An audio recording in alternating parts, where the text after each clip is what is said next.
6月份過後啊，珠海迎嚟一輪新嘅房產大洗牌。珠海市區有好多二手樓，而家睇到啊，有好多嘅老鋪少呢，已經係到咗1萬幾蚊嘅價格。你會睇到好多80、90年代嘅樓啊，而家100幾萬嘅價格。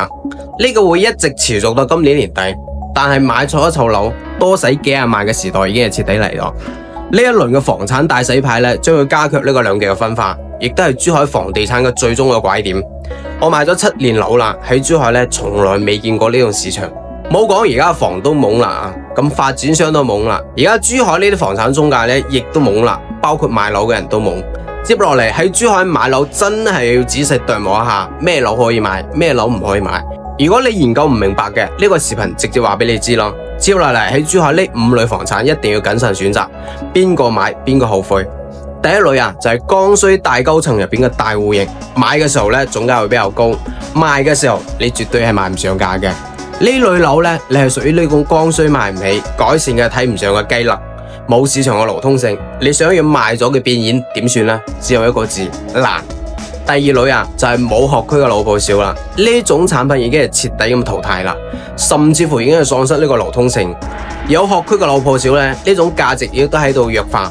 有好多人呢，自己手入邊揸住有好多老鋪少唔賣，全部都等住拆遷，你覺得有可能咩？簡直喺度白日做夢。第三類啊，100平方到120平方呢種大兩房，呢種古董級別嘅戶型係屬於徹底過時嘅產品。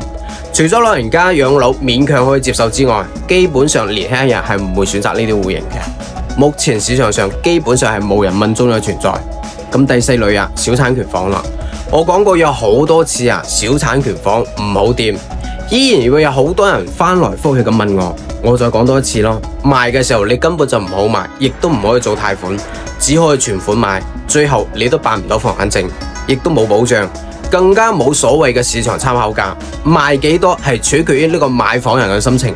如果你手入邊有呢幾類房產嘅，即刻放棄呢個幻想，適應時代嘅變化，保護好自己嘅資產。最好嘅辦法就及時止損，見好就收。最後再講幾點關於買樓至關重要嘅，大家可以點讚、收藏、轉發俾身邊有需要嘅朋友。到咗最後絕對有一個驚喜，一定要睇到最後。尤其最近諗住喺珠海買樓嘅，咁第一點啊，你好鋼一定要用喺兜印上面，唔係用喺兜背上面。將有限嘅資金買喺呢個配套產品上面，唔係裝修。有好多購房者有一個誤區啊，將層樓裝修成點點嘅，要買一個非常之好嘅裝修嘅樓。我話俾你知啊，裝修再好都會過時。賣樓嘅時候裝修就係白送。產品、戶型、地段、配套先值錢。第二點啊，買樓唔係單純咁睇地段，配套更加之重要。對於剛需嚟講嘅話，學校、交通、醫療、商業同埋公園，包括好嘅產品、戶型，呢啲先係最重要嘅。買樓嘅時候唔好話單純咁靠近市中心，將呢啲重要息息相關嘅嘢全部忽略咗。你睇樓嘅時候覺得層樓真係好啊，真係行唔開啊！一睇周邊乜嘢都冇嘅，冇配套嘅樓再好都唔好掂。啱講呢幾種配套最起碼要佔3條以上，如果1條都唔佔嘅話，千祈唔好掂啦。第三點啊，唔理你係剛需定係改善嘅，買樓嘅時候要睇得見摸得着嘅，而唔係話開發商畫嘅大餅，冇落地而且冇開工嘅，唔好話有咩大型嘅基建啦、大型嘅商場啦。嗰時候如果你真係唔對眼，你揾邊個人去講呢？第四點啊，剛需買樓優先選擇70年產權嘅樓，公寓、寫字樓同埋咩商住兩用嘅，反正呢啲根本就唔係普通人去掂嘅嘢。第五點啊，改善性嘅住房謹慎選擇呢個別墅。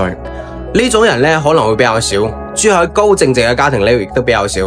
呢種樓你唔好覺得而家貸款低，你俾少少首期就可以供得起。但係你要知道啊，月供係高得離譜，裝修先係你後邊嘅大頭。賣嘅時候絕對可以賠死你。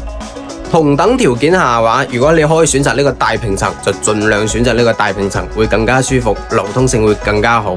第六點啊，為咗細路仔返學，盡量唔好買呢啲老破小，而且層樓越新，戶型越好先至值錢。哪怕呢層樓細少少，你個需求均衡少少，兼顧呢個居住，唔好等呢個學區將呢層樓吊死咗。通勤、學區配套、房嘅產品、戶型嘅配套，先係我哋最終要考慮嘅。第七點啊，買樓唔好話貪大面積，你可能覺得郊區偏遠少少嘅大面積嘅總價同埋市區小面積嘅總價係一樣嘅，但係你要知道啊，決定房價嘅唔係層樓嘅大細，而係你腳下呢塊地先係大頭。第8點啊，買樓呢真係冇 care 咩物業費啦，你雞都買咗啦，你仲差少少豉油咩？真係唔好抬槓啊，因為層樓保唔保值同物業有好大關係。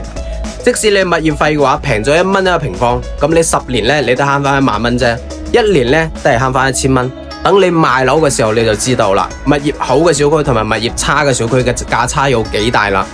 最後家想講嘅係啊，一層樓呢真係冇十全十美嘅，一套樓呢唔會滿足你所有嘅需求。我哋將自己嘅需求列出嚟，可以滿足你需求70%以上嘅已經 OK 啦。仲有買樓賣樓呢都要選好呢個節點，選對好一個時機係關鍵。